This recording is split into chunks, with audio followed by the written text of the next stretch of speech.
দর্শক স্বাগত জানাচ্ছি আরসিটিভির অফিসিয়াল ফেসবুক পেজ থেকে। আমি তুষার আচার্য, ক্যামেরায় আছেন রাশেদ হোসেন।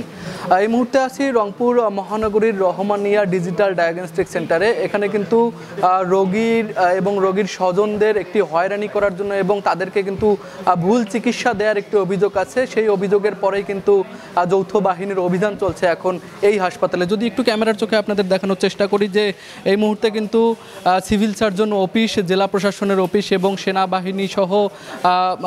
সেনাবাহিনী সহ ভোক্তা অধিকারের অধিদপ্তর থেকে কিন্তু একটি যৌথ অভিযান পরিচালনা করা হচ্ছে এবং এখন তারা কিন্তু দেখছেন যে এই যে ডায়াগনস্টিক সেন্টারটি আছে এখানে সব কিছু ঠিক আছে কিনা। ইতিমধ্যেই কিন্তু বেশ কিছু অসঙ্গতি পাওয়া গিয়েছে এবং অভিযোগকারী যিনি রোগীর সন্তান যিনি আছে তিনি যেরকমটি অভিযোগ করেছেন যে তার বাবাকে যখন এখানে আনা হয় দালালের মাধ্যমে কিন্তু তার বাবাকে সে এখানে নিয়ে আসে, তারপরে কিন্তু চিকিৎসা যে দেয়া হয় সেটি হচ্ছে যে টেস্ট না করে কিন্তু টেস্টের ফলাফল তাকে দেয়া হয় এবং টেস্টের কথা বলে কিন্তু অতিরিক্ত টাকা নেওয়া হয়, যেটি তার অভিযোগ।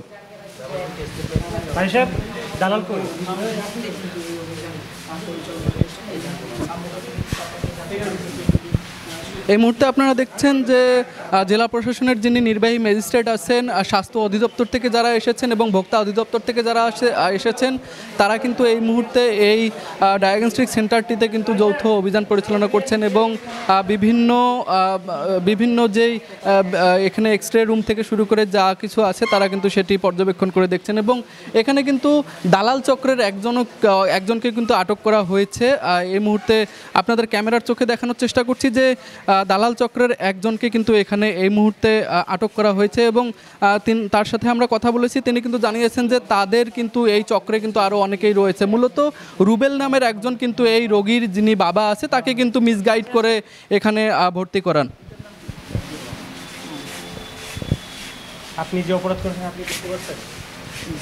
আপনি অপরাধ করবেন? আচ্ছা, আপনাকে মোবাইল কোর্টের মাধ্যমে 7 দিনের বিনাশ্রম কারাদণ্ড প্রদান করা হবে। আমি স্যার এই কাজের সাথে সম্পৃক্ত। আপনি এই কাজে সম্পৃক্ত, আপনি কথা বলেছেন, আপনি নিজেই স্বীকার করেছেন। এই ব্যবসার ব্যবস্থা আমরা যদি একটু কথা বলার চেষ্টা করি যাকে আটক করা হয়েছে এই রোগীকে মিসগাইড করার জন্য, ভাই একটু জানাবেন যে মূলত কি সমস্যাটি হয়েছে এবং কেন আপনি এই রোগীর লোকটিকে এখানে নিয়েছেন এবং বিভিন্ন হুমকি দিয়েছেন বলে আমরা জানতে পেরেছি। আসলে ভুল বলতেছেন, আমি রোগীর লোককে এখানে নিয়ে আসিনি, বুঝতে পারছেন? এটা আমি জাস্ট একজন দালালের নিয়েছিল, মোবাইল নিয়ে গেছে রোগীর লোক, সেই মোবাইলটা উদ্ধার করার জন্য গেছি। কে সেটা, কে কোন দালাল? এটা রুবেল নাম, আমি এর আগেও আপনাকে বলছিলাম। দর্শক যেরকমটি এই ব্যক্তি বলছেন যে তিনি যেই রুবেল নামের যেই দালাল রয়েছে তার সাথে কিন্তু কথা বলেছিলেন এবং বিভিন্নভাবে সংযোগ স্থাপন করেছিলেন। তো এই মুহূর্তে দেখছেন যে যেরকমটি নির্বাহী ম্যাজিস্ট্রেট জেলা প্রশাসনের বললেন যে দালাল চক্রের যে একজনকে আটক করা হয়েছিল তাকে কিন্তু 7 দিনের বিনাশ্রম কারাদণ্ড প্রদান করা হয়েছে। আমি যদি একটু জেলা প্রশাসনের নির্বাহী ম্যাজিস্ট্রেট যিনি এখানে এই অভিযানটি পরিচালনা করছেন তার সাথে কাছে যদি একটু জানতে চাই, আপনারা এখানে এসে ভাইয়া আপনারা এখানে এসে কি দেখতে পেলেন এবং কি পদক্ষেপ নিলেন একটু যদি জানাতেন।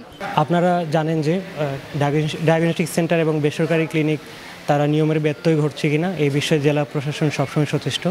তারই ধারাবাহিকতায় আজকে জেলা প্রশাসন Rangpur, civil surgeon office, Bangladesh সেনাবাহিনী এবং পুলিশের সমন্বয়ে আজকের এই মোবাইল কোর্ট অভিযানটি পরিচালনা করা হয়েছে।